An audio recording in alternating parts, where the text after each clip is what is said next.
Maka bagaimana tipsnya agar kita setelah mengalami basah oleh air hujan tersebut, kita tidak mengalami sakit ya.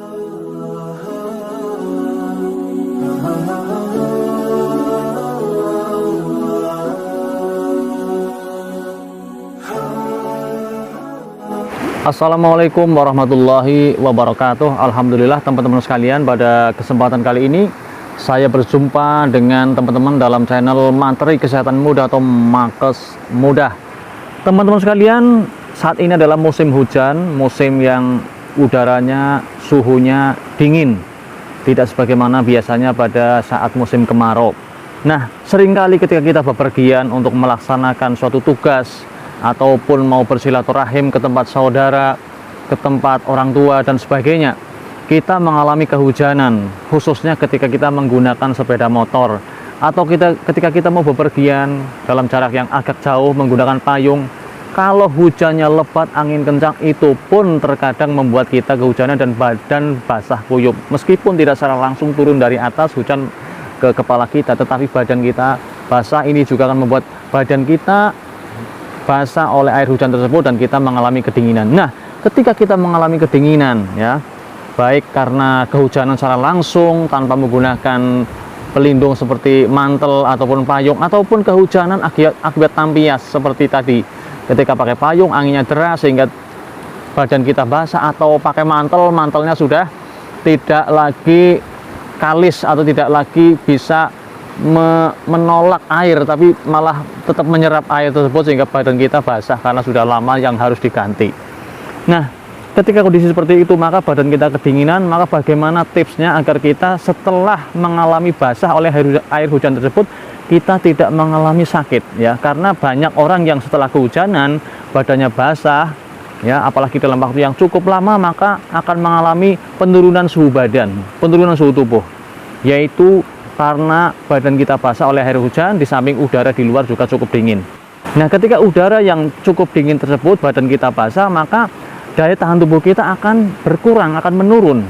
Kemudian virus-virus, khususnya rhinovirus, yaitu virus yang menyebabkan kita mengalami influenza, itu juga akan mudah berkembang biak ketika di bawah suhu 37 derajat Celcius. Nah, ini adalah suhu yang sangat dominan ketika di musim hujan atau ketika kita kehujanan.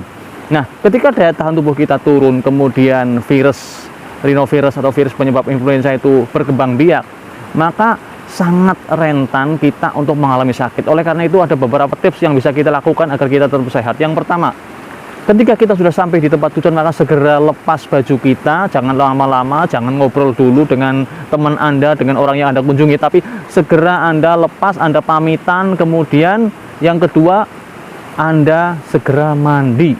Mandilah dengan air hangat, tidak usah lama-lama, cukup 10-15 menit Anda mandi ya.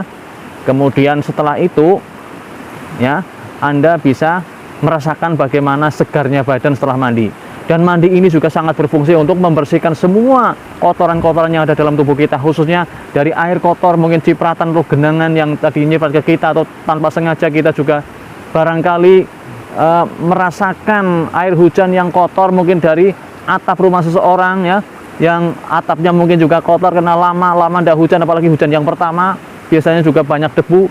Maka ini adalah sangat berisiko menjadikan badan kita kotor, termasuk juga menempelnya berbagai macam penyakit ya, bakteri, virus, kemudian juga jamur ke dalam tubuh kita ya. Khususnya yang berbahaya tadi ketika musim hujan adalah virus penyebab influenza. Maka ketika kita mandi dengan sungguh-sungguh dengan air hangat khususnya, maka semua kotoran tersebut akan hilang dan badan kita akan merasakan efek yang segar, suhu tubuhnya juga akan lebih stabil, akan meningkat. Kemudian yang ketiga yang kita lakukan adalah kita memakai baju hangat. Gunakan handuk sekering mungkin, kita lap badan kita dengan handuk sampai benar-benar kering. Kemudian kita gunakan baju atau pakaian hangat ke dalam tubuh kita ya. Kalau perlu pakai jaket lebih dahulu sehingga badan kita tidak kedinginan lagi. Kemudian yang keempat, yang terakhir adalah kita segera minum minuman yang hangat. Ya, minum hangat itu sangat berfungsi untuk melebarkan pembuluh darah kita, termasuk adalah area hidung kita ya, yang di situ barangkali banyak bersembunyi kuman-kuman atau virus. Nah, ketika kita terbuka ya area pembuluh darah di hidung, termasuk adalah rongga di hidung tersebut, maka akan memudahkan sel darah putih yang merupakan salah satu penguat daya tahan tubuh kita akan mudah ke situ, sehingga akan dengan mudah menangkal berbagai macam penyakit atau bibit-bibit penyakit yang ada di dalamnya. Lebih-lebih lagi ketika kita berwudu, ketika kita mandi tadi, kita lanjutkan juga dengan berwudu. Nah, kita istinsyak, kita hirup, kita semprotkan. Ya, istinsyak ya bagi orang Muslim pasti sangat paham, yaitu menghirup air, apalagi air hangat, sampai agak masuk ke sini, kemudian disemprotkan dengan keras. Minimal 3 kali ya. Kalau mau membersihkan ya, kalau wudu ya minimal 1 kali. Tapi kalau kita benar-benar mau membersihkan, ya boleh di luar wudu. Tapi ketika ditambah dengan saat wudu ini juga lebih baik lagi ya, dengan istinsyak. Apalagi tadi sebelumnya sudah kita melakukan hal tersebut juga di luar wudu, maka ini akan sangat membantu membersihkan semua ya, artinya mayoritas dari kotoran yang ada di hidung, termasuk tadi berbagai macam virus yang berbahaya bagi tubuh kita. Itulah teman-teman sekalian yang bisa saya sampaikan pada kesempatan kali ini kepada teman-teman sekalian di saat musim hujan ini. Semoga bermanfaat, semoga dapat Anda ambil pelajarannya untuk diri Anda sendiri, untuk keluarga Anda, dan siapapun orang-orang yang Anda cintai. Cendrawasih Burung Papua, terima kasih dan sampai jumpa. Wassalamualaikum warahmatullahi wabarakatuh.